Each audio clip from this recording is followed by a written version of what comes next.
오늘 저는 감사가 만드는 기적을 보라, 그런 제목으로 하나님의 말씀을 증거하겠습니다. 사랑하는 여러분, 조금 전에 감사가 만드는 기적 동영상을 보았습니다. 감사는 그 사람의 신앙 성숙을 나타내 보여줍니다. 감사는 그 사람의 의식의 수준을 보여주죠. 감사는 그 사람의 삶의 질을 평가합니다. 그 사람의 인생관과 그 사람의 가치관을 볼 수 있죠. 기독교를 가리켜서 말씀의 종교다, 계시의 종교다, 사랑의 종교다 그럽니다. 그러나 또 하나 아주 중요한 것은 기독교는 감사의 종교입니다. 하나님을 향한 감사의 표현이 신앙의 아름다운 형태이기 때문입니다. 모든 기독교인들이 하는 행위 가운데 가장 중요한 것은 모두 다 감사가 표현되어 있습니다. 오늘 지금 우리는 예배를 드리고 있습니다. 우리가 드리는 이 예배, 감사로 예배를 드려야 하나님께서 연락하신다. 성경은 그렇게 얘기합니다. 오늘 시편 50편 14절에 감사로 하나님께 제사를 드리며 지극히 높으신 자에게 내 소원을 갚으며 그랬고, 감사로 제사를 드리는 자가 하나님을 영화롭게 할다 그랬습니다. 그러니까 예배를 드리되 감사의 마음으로 하나님 앞에 예배 드릴 수 있어야 이 감사의 예배가 연락이 된다. 또 찬양도 감사 찬양이어야 하나님이 흠향하시는 것입니다. 골로새 3장 16절에 시와 찬미와 신령한 노래를 부르며 마음의 감사함으로 하나님을 찬양하고 그랬습니다. 또 기도도 감사함으로 기도를 해야 이 기도는 응답되는 것이죠. 아무것도 염려하지 말고 오직 모든 일에 기도와 간구로 너희 구할 것을 감사함으로 하나님께 아뢰라. 그래야면 지각에 뛰어나신 하나님의 평강이 너의 마음과 너의 생각을 지키시리라 그랬습니다. 감사 기도를 할 때 하나님께서 우리의 기도에 응답하시는데, 기도 응답보다 훨씬 더 중요한 것이 기도 속에 담겨 있습니다. 그것이 뭘까요? 그것은 생각입니다. 그것은 마음이지요. 생각을 바르게 만들어주고 마음이 축복을 받을 만한 그릇 될 수 있도록 준비시켜 주신다. 마음속에 응답받을 만한 도구로 바꿔주신다 하는 것입니다. 사실상 기도 응답보다 훨씬 더 중요한 것은 무엇일까요? 여러분, 기도가 응답을 받았다 할지라도 그의 마음이 바뀌지 않고 생각이 바뀌지 않으면 그 기도 응답은 사실상 무의미한 것이기 때문입니다.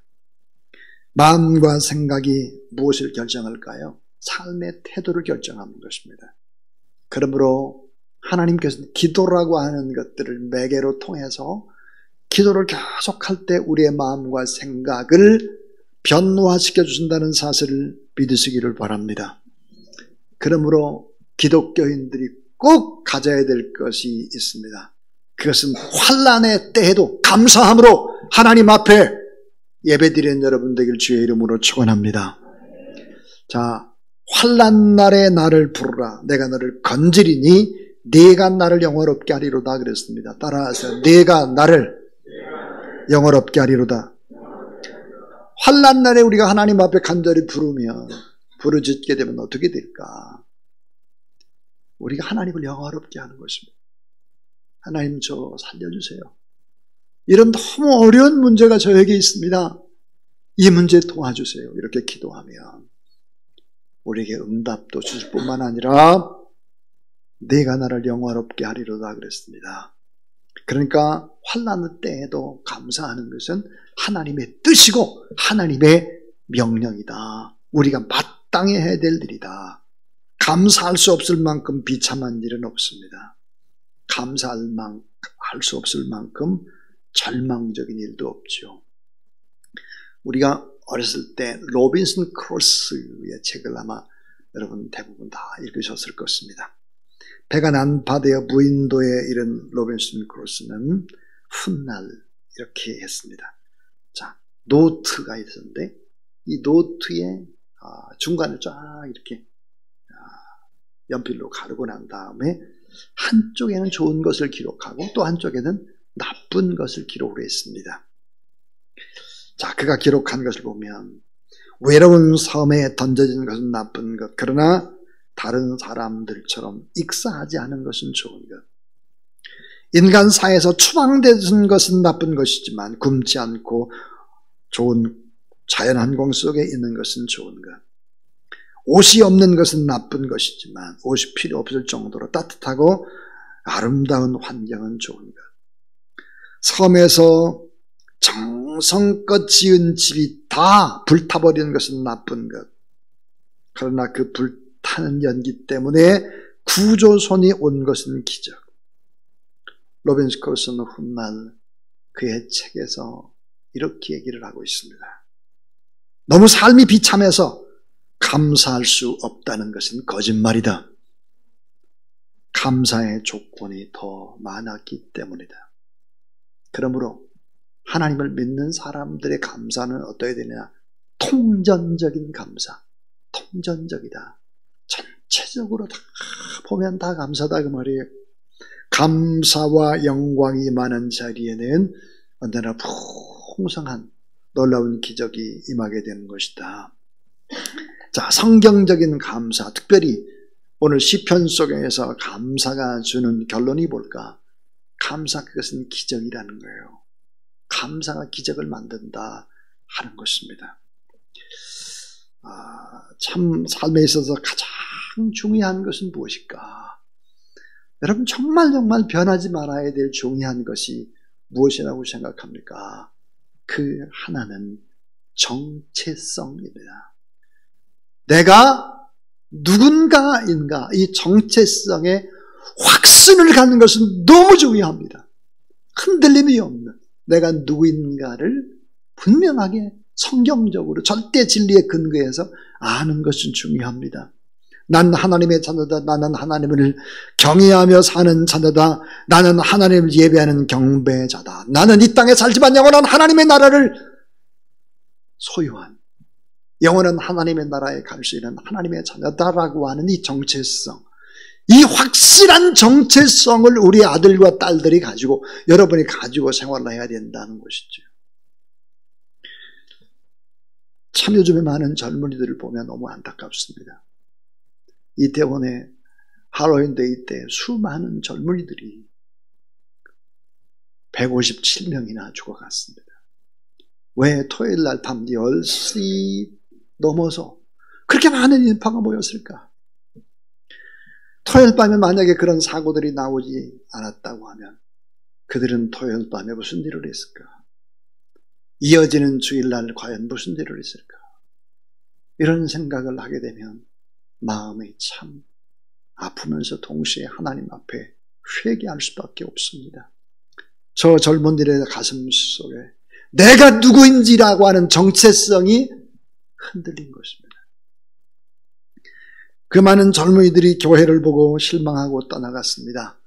먼저 하나님을 믿는 목회자들이라든지 장로님들이라든지 정말 너무너무 계산적으로는 빠르지만 기쁨으로 손해보고 섬기는 일에 너무나 게으른 그런 우리의 모습을 보고 젊은이들이 이렇게 생각했을지 모릅니다. 교회에 하나님이 안 계시구나. 하나님을 믿는 사람들은 순 가짜구나. 이런 생각을 하고 실망을 하고 세상을 향해 나갔습니다. 그러나 여러분, 더 중요한 것이 있습니다. 세상이 손가락질하는 그곳, 하나님의 뜻대로 살지 않고 위선적으로 사는 그 사람들, 그래도 그곳에도 주님이 계시다라는 사실을 그들은 잊어버린 것입니다. 내가 누구인지를 잃어버린 것입니다. 에스겔서 1장에 보면 에스겔에게 하나님의 계시가 주어집니다. 그발강가에서. 여러분, 그발강가, 이스라엘 백성들은 모두 다 포로의 백성입니다. 죽어가고 있습니다. 그럼에도 불구하고 하나님께 주신 메시지가 뭘까? 그것은 견뎌내라고 하는 것입니다. 견뎌내라. 피 흘리더라도 살아내야 한다는 것입니다. 살아내라. 따라하세요. 그곳에도 주님이 계시다. 우리 청년들이 이런 걸 모르는 거예요. 그곳에서 주님이 계시다는 거예요. 그곳에. 그 현장에도 주님이 계시다. 주님이 일하고 계신다. 이 사실을 잊어버린 것입니다. 이 정체성은 이렇게 중요한 것이죠. 참 신앙이라고 하는 것은 뭘까요? 끝까지 참고 견디는 것입니다. 끝까지 참고 견디는 것이다. 그래서 믿음이 뭘까요? 에무나입니다. 에무나. 끝까지 참고 견디는 것이지. 손해를 보더라도 견디는 것입니다. 누구나 바보가 되는 것은 아닙니다. 큰 사람이 바보가 되는 것이죠. 바보 존이 있습니다. 바보 존. 바보의 선이 있다고요. 진짜 현명한 사람은 바보의 길을 선택하는 것입니다. 계산하지 않고 희생해 주는 것이죠. 그렇지 않은 누굴까요? 진짜 바보가 되어야 할 사람들입니다. 진짜. 내가 누구인지를 잘 생각해 보십시오. 이것을 자녀들에게 가르쳐 주십시오 하는 거예요. 너무나 뻔뻔하다. 어떻게 저렇게 사냐. 그래도 그 자리에 주님이 계십니다. 그 자리에. 이 사실을 잊어버리면 실수하는 거죠. 끝까지 에무나 하는 것입니다. 견디고 나가는 것이죠. 자, 고난 중에도 감사하면서 견뎌내는 것이 크리스찬의 삶이죠. 오늘 저는 세 가지 얘기를 하려고 합니다. 여러분 이미 다 아는 얘기인데 다시 한번 정리하면 참 좋을 것 같습니다. 지금 이 1년을 돌아보면서 수수감사하고 감사의 계절이기 때문에 그렇습니다. 첫 번째는 감사는 성공적인 삶에 축복의 날개를 달아줍니다 하는 거예요. 자, 감사는 성공적인 삶에다가 축복의 날개를 달아줘요. 자, 여러분 성공과 축복 같지 않습니다. 성공을 했어도 복을 받지 못한 사람이 너무 많아요. 불행하기 때문이죠. 이 성공과 행복, 자, 감사는 뭘까요? 성공의 삶에다가 축복의 날개를 달아주는 일이다 그랬습니다. 폴 마이어라는 사람이 이런 말을 했습니다. 감사는 긍정적인 태도에 양쪽 날개를 달아주는 일이다 그랬습니다. 항상 기대하고 바라보고 잘될 것을 사모하며 살아가는 믿음의 사람들, 이 같은 의식이 몸에 배인 감사의 태도가 습관처럼 길들여질 때 이것은 놀라운 축복이죠. 사도 바울이 이렇게 고백을 하고 있습니다. 왜 개인이 무너지고 있는가? 왜 가정이 파괴되고 어두워지고 있는가? 왜 이 사회는 도덕과 여절이 무너지고 이 사회가 점점점 퇴폐화되어지고 더 분열되고 분노하고 왜 그렇게 무너져 내리고 있는가? 그 근본 이유는 무엇이냐?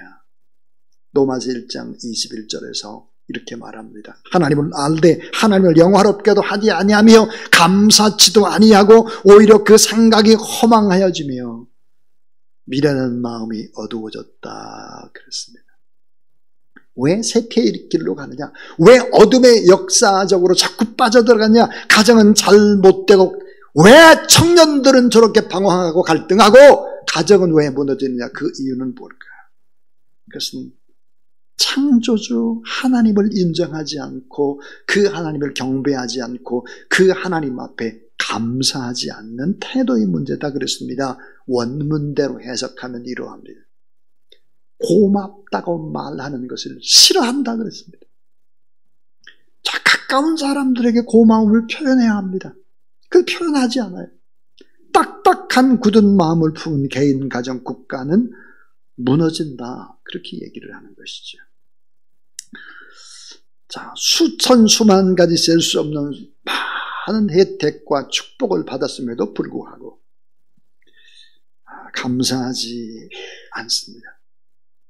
수고한 부모님들, 선배님들, 남편, 아내, 고맙다는 말을 하지 않는 사이, 험한 것을 쫓고 각박해지고 어두워지고 무질서 혼란과 타락의 길로 갈 수밖에 없는 것이다. 이게 성경의 이야기입니다. 오늘 우리나라의 문제는 무엇일까? 그것은 역시 감사의 결핍일 것입니다. 우리 잘 아는 대로 항상 기뻐하라, 쉬지 말고 기도하라, 범사에 감사하라. 이는 그리스도 예수 안에서 너희를 향하신 하나님의 뜻이니라 그랬습니다. 데살로니가전서 5장 16절인데, 자, 항상 기뻐하고 쉬지 말고 기도하고 범사에 감사하라. 이게 우리를 향한 하나님의 뜻이다 그랬어요. 근데 어떤 분이 이렇게 이걸 재해석했습니다. 항상 불평하라, 쉬지 말고 원망하라, 범사에 분노하라. 이는 세상 속에서 너희를 유혹하는 사탄의 뜻이니라. 여러분의 이 불 속에서 불평, 원망, 분노가 솟구치기 시작할 때 그것은 너희를 유혹하는 사탄의 뜻이다 하는 것입니다. 그래서 두 번째로 중요한 것은 감사는 재앙을 축복으로 바꾸는 기적의 도구다 하는 것입니다. 따라하세요. 감사는 재앙을 축복으로 바꾸는 기적의 도구다. 신문에 보면 포토카페라고 하는 것이 있습니다. 포토카페. 제가 며칠 전에 포토카페를 보면서 참 감동이 된 건데 잘 보일지 모르겠어요. 이렇게 보면 연세가 많은 어떤 유럽의 할아버지 같아요. 이 할아버지가 눈물을 흘리고 있습니다. 제목이 베테랑의 눈물입니다. 베테랑의 눈물. 유엔 참전용사가 국제 추모의 날 11월 11일을 앞두고 방한한 6.25 전쟁 참전용사가 서울 전쟁기념관에서 친동생 이름이 새겨진 전사자 명비에 헌한 뒤에 눈물을 흘립니다. 마음이 아프다는 기자의 말에 한치의 망설임도 없이 당연한 일을 했을 뿐이라고 대답했습니다. 참전 당시 동생의 나이는 17세였다고 합니다. 그들이 있었기에 우리가 행복하게 지내고 있음을 다시 깨닫습니다. 사랑하는 여러분, 대한민국이 선진국이 되고 이만큼 된 것이 정치를 잘해서 그런 것입니까? 우리가 뭐 열심히 애쓰고 노력해서만 이렇게 된 것입니까? 순마하는 사람들, 포토카페에 남아있는 17살의 젊은이가 이 땅에 와서 죽어간 것입니다.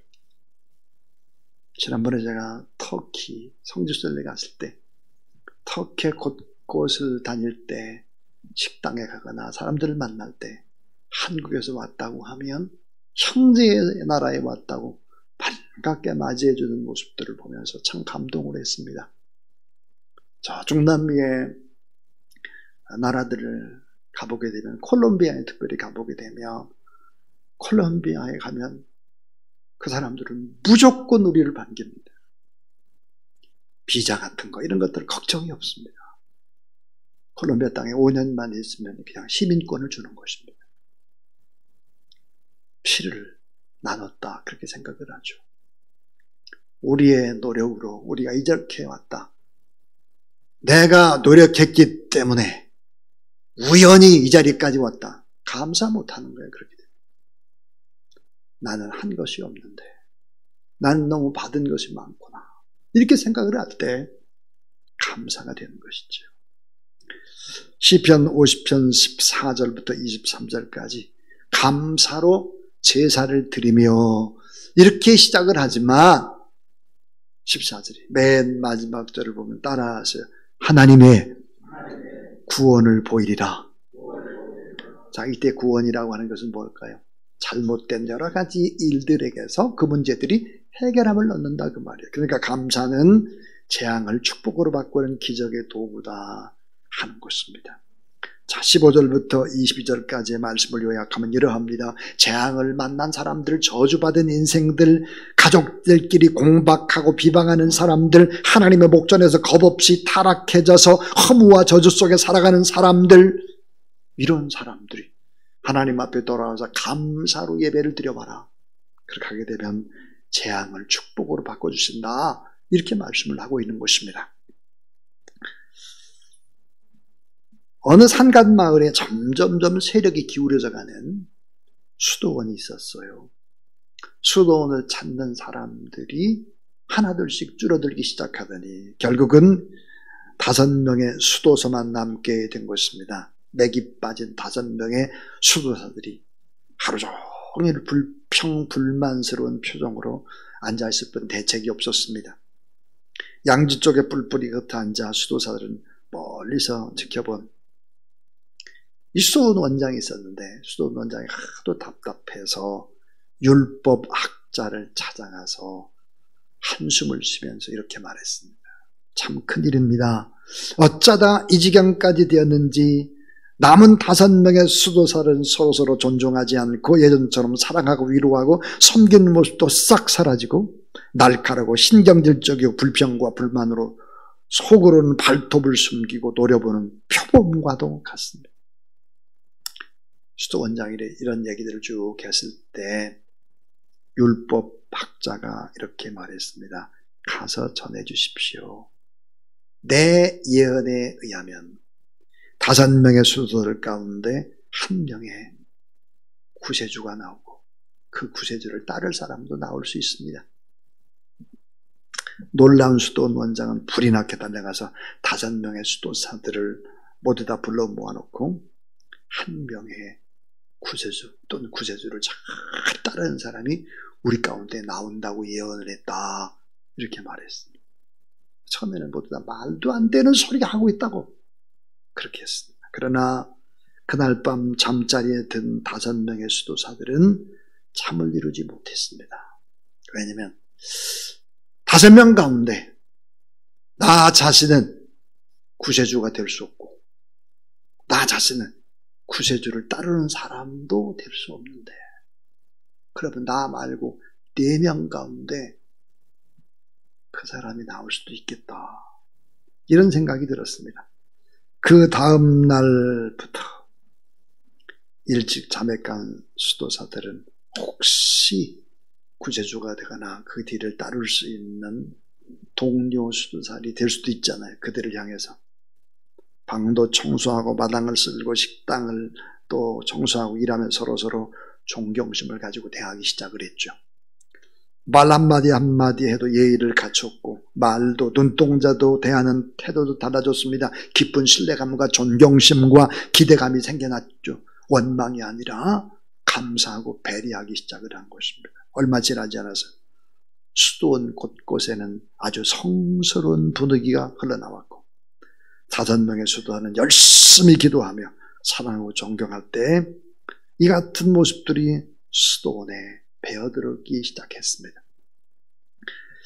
자, 우연히 수도원에 들린 마을의 한 사내가 고즈넉한 수도원과 수도사들의 진지한 눈빛과 겸손한 삶과 절제된 행동과 조근한 발걸음에서 깊은 감동을 느끼고 마을로 돌아갔습니다. 그 다음부터 사람들이 1명씩 2명씩 수도원을 찾게 되고 수도사들을 바라보는 눈빛이 달라지기 시작을 했죠. 사랑과 감사의 중심지가 바로 수도원이 된 것입니다. 사랑하는 여러분, 감사가 빠져버린 공동체에 행복할 수 있겠습니까? 감사가 빠져버린 인간관계, 경쟁과 비판만 남을 것입니다. 감사가 빠져버린 성도와 목회자 사이에 원망과 불평이 남죠. 재앙이 자리 잡아버리고 사탄이 털을 잡고 조종을 하게 될 것입니다. 예수님이 어떤 때 감사 기도를 하고 어떤 때 기적을 일으켰는가? 사도 바울이 어떤 상황 속에서 감사 기도하고 그 결과는 어떤 기적이었나를 우리 한번 생각해 봐야겠습니다. 베세다의 광야입니다. 굶주린 사람들이 많이 모였을 때 오병이어를 가지고 저 하나님 앞에 축사, 감사할 때 큰 기적이 일어난 거 우리 잘 알고 있습니다. 자, 죽은 나사로의 무덤 앞에서 감사 기도합니다. 빌립보의 감옥 속에서 바울이 감사하죠. 유라굴로의 거대한 광풍 속에서 14일을 바다 위에서 보낼 그때도 가판에서 하나님 앞에 감사 기도를 합니다. 자, 광야, 아무것도 없는 모래바람 날리는 광야, 무덤, 감옥, 폭풍, 바다, 감사할 수 없는 상황입니다. 그런데 하나님 앞에 감사의 환경이 아니고 감사할 거리가 없어요. 그런데 하나님을 향해서 감사했을 때 언제나 감사는 재앙을 축복으로 바꿨다. 가난도 슬픔도 언제나 세상이 다 끝나버릴 것 같은 절망의 순간에도 하나님을 향한 감사, 하나님을 향한 그 아름다운 삶의 고백들이 있을 때 하나님은 반드시 재앙을 축복으로 바꿔놓는다는 사실을 믿으시기를 바랍니다. 하나님의 살아계심을 믿는다면, 하나님이 크고 위대하신 사랑을 확신한다면, 그렇다면 감사할 수 있어야 합니다. 로마서 8장 31절에 이 모든 일에 우리를 사랑하시는 이로 말미암아 우리가 넉넉히 이기는 이라 그랬습니다. 자, 넉넉히 이긴다. 이 원어의 의미를 보면 뭘까? 크게 이긴다. 충분히 이긴다. 결정적으로 이긴다. 월등하게 이긴다. 완전하게 이긴다. 압도적으로 이긴다는 거예요. 이게 뭘까? 예수 그리스도를 믿는 사람들이 사랑을 하게 되면, 주님을 사랑하고 영혼을 사랑하게 되면, 감사하게 되면, 다 주 안에서 사랑하고 감사하면 다 이긴다는 거예요. 모든 것을 다 이긴다는 거예요. 자, 환난, 곤고, 핍박, 기근, 적신, 위험, 칼 7가지. 이 7가지는 뭘까요? 이 세상에서 우리가 만날 수 있는 모든 고통입니다. 자, 환난, 곤고, 핍박, 기근, 적신, 위험, 칼 이런 속에서도 예수 그리스도를 사랑하는 우리가 하나님 앞에 감사하면 모두 다 이길 수 있다. 재앙이 축복이 될 수 있다. 필연, 필승, 성공, 축복 이런 인생이 다 될 수 있다. 여러분, 신앙의 수준이 무엇입니까? 그 사람의 인생의 가치관이 무엇입니까? 그것을 알 수 있는 것은 바로 언제 감사하는가 하는 것입니다. 마지막 3번째입니다. 3번째는 이 감사는 자족과 행복과 축복을 이끌어오는 자석과 같습니다. 자석. 자족, 행복, 축복을 끌어당겨오는 자석이다 하는 거예요. 미용실에 갔다 온 아내의 머리를 보고 남편이 마음에 안 들었는지 화를 벌컥 냈습니다.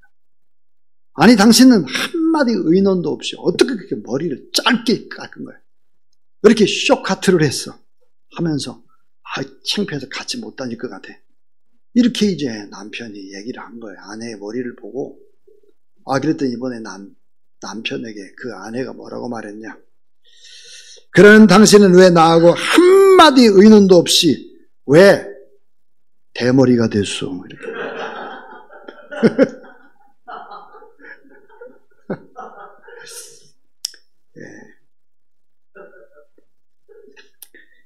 웃자고 하는 얘기인데 안 웃고 가만히 있으면 되지. 제가 엄청 창피하잖아요, 이게. 어쨌든 여러분, 감사라고 하는 것이 뭘까요? 자족하고 행복하고 이 축복을 끌어오는 거예요. 좋은 얘기를 해야죠, 좋은 얘기. 서로. 그래야 좋은 것을 끌어당겨오는 자석이 되는 거죠. 자, 고린도서 4장 7절. 누가 너를 구별하였느냐? 내게 있는 것 중에 받지 아니한 것이 무엇이냐 그랬습니다. 자, 우리가 지금 있는 것 가운데 안 받은 게 뭐 있습니까? 다 받은 거예요. 전부. 빌립보서 4장 11절 13절. 내가 궁핍함으로만 하는 것이 아니라 어떠한 형편에서 내가 자족하기를 배웠다 그랬습니다. 감사는 더 큰 감사를 끌어오는 자석이죠. 감사는 기적을 창조하는 재료입니다. 주님은 언제나 기적을 베풀기 전에 언제나 감사했습니다. 얼마나 감사할 수 없는데 감사를 한 거예요. 사랑하는 여러분, 우린 설교 시작에 이동원 목사님 아들, 한국 나이로 46살짜리 아들이 대장암으로 하나님 나라에 갔습니다. 10가지 감사를 나눴습니다. 10가지. 우리는 감사 못할 일이 무엇이겠습니까? 감사는 하나님의 축복을 담는 성품의 그릇입니다. 감사는 아름다운 관계를 이루는 마음의 다리입니다. 감사는 감동을 만들고 감격을 주고, 감사는 아름답고 풍성한 형통의 복을 이끌어 오는 것입니다. 오늘도 여러분, 하나님 앞에 고난이 있어도 일이 잘 안 돼도 더욱더 감사로 나갈 때 반드시 역전된다고 하는 이런 확신을 가지고 신앙생활하는 여러분 되기를 주의 이름으로 축원합니다.